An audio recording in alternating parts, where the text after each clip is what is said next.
Hello, എല്ലാവർക്കും നമസ്കാരം. എല്ലാവരും സുഖമായിട്ടിരിക്കണമെന്ന് വിചാരിക്കുന്നു.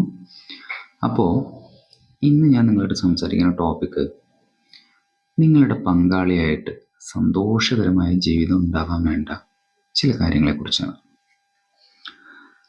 നിങ്ങളുടെ പങ്കാളിയുമായിട്ട് സന്തോഷകരവും അതുപോലെ സംതൃപ്തവുമായ ബന്ധം കെട്ടിപ്പടുക്കുന്നതിന് പരിശ്രമവും അവരോട് പ്രതിബദ്ധതയും ഒരുമിച്ച് വളരാനുള്ള സന്നദ്ധതയും ആവശ്യമാണ്, അല്ലേ?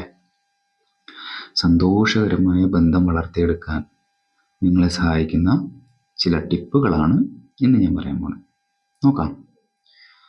നിങ്ങളുടെ പങ്കാളിയുടെ ചിന്തകളുണ്ടല്ലോ, വികാരങ്ങൾ, ആഗ്രഹങ്ങൾ എന്തൊക്കെയാണെന്ന് നിങ്ങൾ ശ്രദ്ധിക്കുക എന്നുള്ളതാണ്.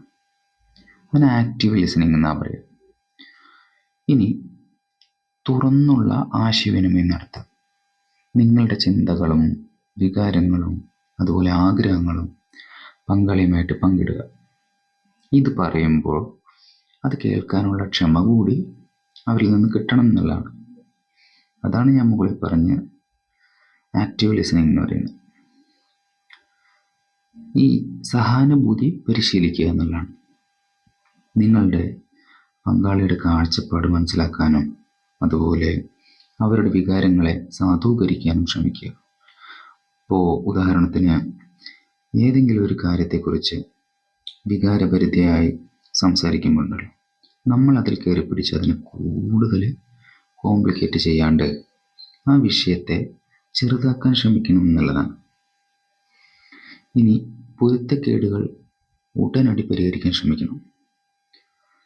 ഓരോ വ്യക്തിക്കുണ്ടല്ലോ ഓരോ സ്വഭാവമാണ്, അല്ലേ?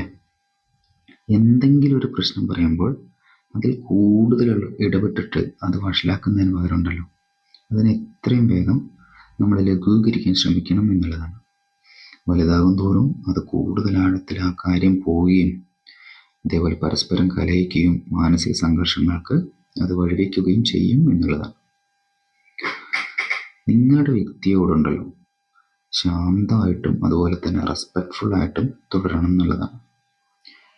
അവരെ കുറ്റപ്പെടുത്തുകയോ വിമർശിക്കുകയോ പ്രതിരോധത്തിലാക്കുകയോ ചെയ്യുന്നത് ഒഴിവാക്കുക.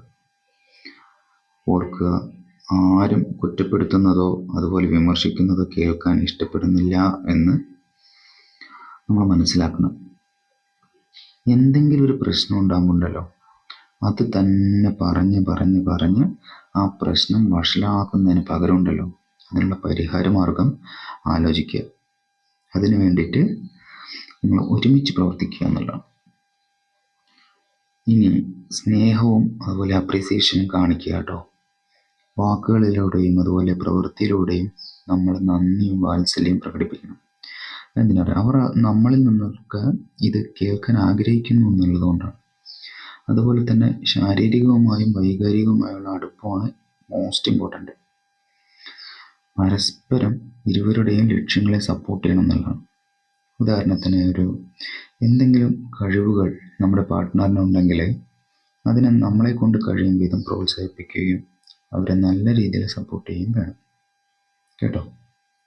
അതുപോലെ തന്നെ അവരോട് നല്ല രീതിയിലുള്ള വിശ്വാസം കെട്ടിപ്പടുക്കുക. ഓർക്കുക, നിങ്ങൾ എത്രത്തോളം സ്നേഹം കൊടുക്കുന്നു അത്രയും സ്നേഹം നിങ്ങൾക്ക് ലഭിക്കും എന്നുള്ളതാണ്.